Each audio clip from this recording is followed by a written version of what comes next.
нещо като, нали, да речеш, кой знае какво.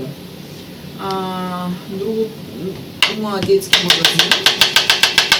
И третата е парфюмерията още на входа. Нито едната, нито другата работи.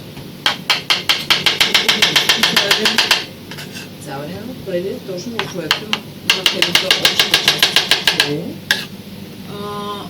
са кухарски истории, кафета по 10 кафета пият.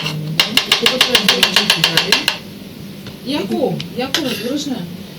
Ай си помисля да влезнеш в комплекс, ай си да говорили, но... По-бързо искаш ли? Кой, къде, с как, защо... Да, внимателно. Простите, внимателно. Моля се. Как прави? Тичан. Това беше. Двете вода.